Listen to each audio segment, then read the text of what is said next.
female narcissist the most dangerous?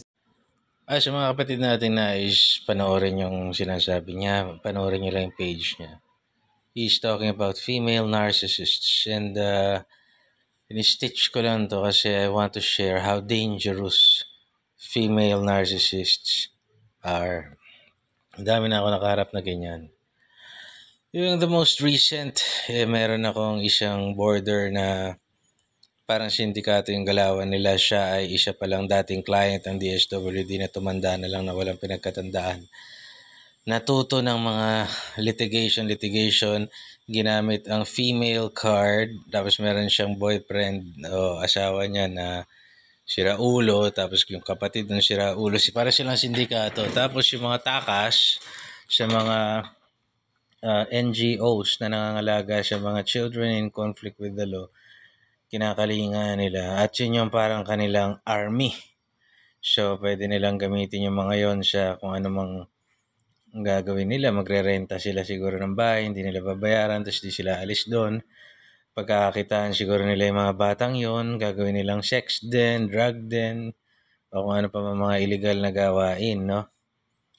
Just to share with you, I was just fortunate na yung barangay sa Santa Rita ay tinulungan ako. Kasi kung padadaanin pa natin yung sa Lupon, matagal. So, maglalaro. Alam na nila yung mga prosesong ganon. So, it will play into their favor. Tapos, wala naman din sila ibabayad. Manalo, matalo. Kasuhan mo man sila. Wala naman sila ibabayad. That is why yun ang gawain nila. So, inalam nila masyado yung loopholes ng mga batas, no? And ginagamit niya yung female card. Kasi kung lalaki ka tapos magdadala ka ng gulo sa lugar ko, I think I have the authority o yung the right na ipagtanggol ko yung lugar ko. Ang tawag doon, doctrine of self-help. Maninira ka sa bahay kung magdadala ka ng mga minor doon na maglalasing o magdodroga o kung ano man, may karapatan akong palayasin ka doon o ipapulis ka o saktan ka. Diba? Bagamat mas marami kayo sa akin, sasaktan ko kayo. Kaso ang ginagamit nila sa akin yung babae dahil yung mga siga-siga niyang boyfriend tsaka yung kapatid ng duwag. Hindi naman nila kaya na sila lang. Kaya sila lang. Anyway, I shared it with you because that is an example of a female narcissist. Yung nakikipag-usap ka lang na maayos sa kanya na kindly vacate kasi hindi na kayo nagbabayad, lumabag ka sa polisiya ng aking paupahan, nag-iingay kayo, nagsisigarilyo kayo dyan, may naapektuhan kayong border, naghalatag pa kayo dyan ng inuman, bawal nga. Yung mga ganun, may mga minor de edad pa kayong dinadala rito, hindi yan kasama sa rental na agreement natin. So, hindi pwede. Ginagamit niya, wag mo ako sinisigawan. Para kaming mga kriminal. Mga api kami. Ganun ang style niya. Yung ginagamit yung female card. So, ito yung mga tipo ng babae na bigla kang pwedeng sampahan ng sexual harassment o na kung ano-ano, mag-imbento ng mga kaso laban sa'yo dahil babae siya. So, female narcissists are very dangerous. Wala silang concept ng right or wrong. Wala silang concept.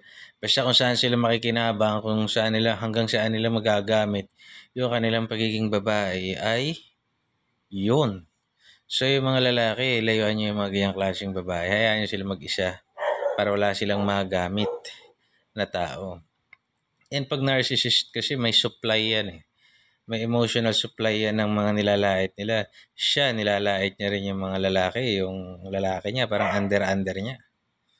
Ganun ang datingan, Manipulated niya yung mga inaalagaan niyang bata ko noon na naligaw ng landas tapos sa kanya tumatakbo dahil dati siya ron. Tumanda na lang, hindi ko alam kung ano magiging buhay nun. Baka maging bugaw yung hayop na yun o kung ano man.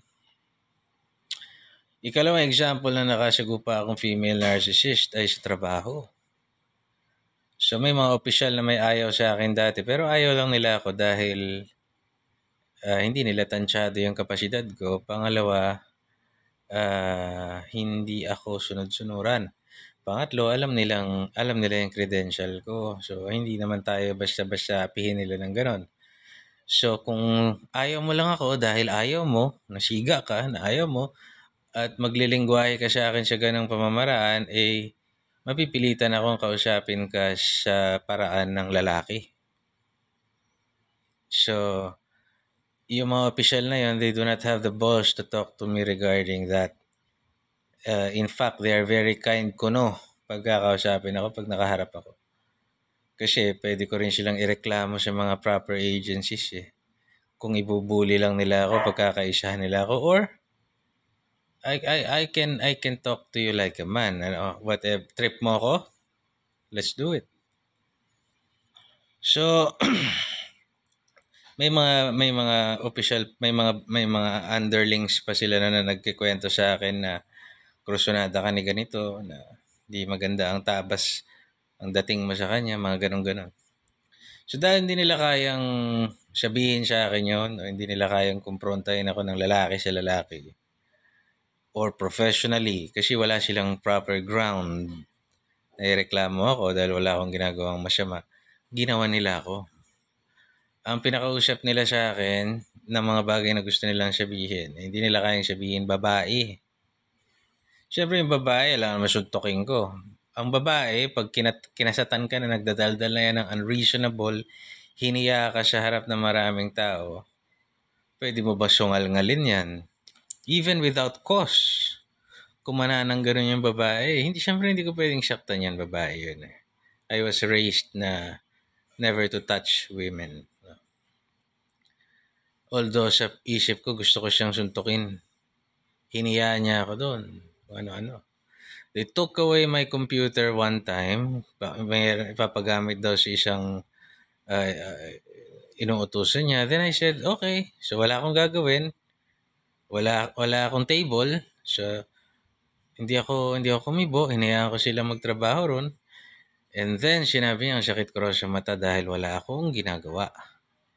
Kasi gusto nila akong utos-utusan sa mga bagay na hindi naman na dapat, hindi ko nasaklaw. Gusto lang nila maramdaman na under nila ako. Eh, hindi nila kaya. Swerte lang ako nung time na yun. Meron ako nanay na pakakainin ako nung umalis ako sa trabaho. Kung wala, kawawa, magpapaabuso. Yung mga kababayan natin na hindi kakain pag yung natanggal sa trabaho, kawawa. O may anak kang pakakainin mo, aabusuhin. Yan ang ginagawa sa lipunan natin, aabusuhin. Dahil kailangan niya. Bagamat kailangan ko rin, kaya ko malis.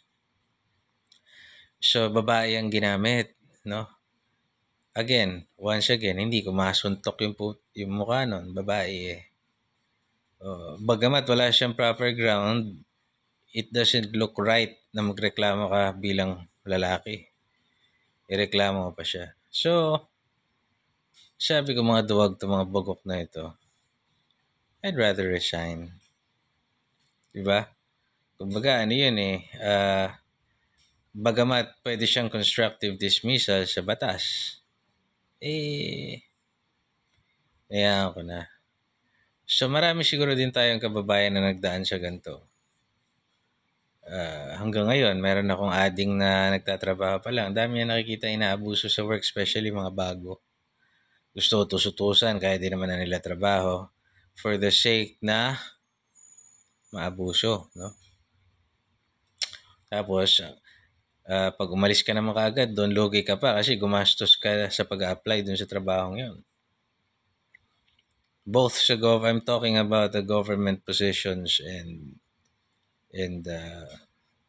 sa private, no? Ganyan. So that is the danger of the female narcissists. Sa mga babae, magpakatino kayo. Huwag niyong gamitin yan sa masama. Kasi paano kung yung anak niyo may anak kayong lalaki, ginanyan. Umiikot ang mundo. So, be fair, be just, stay kind.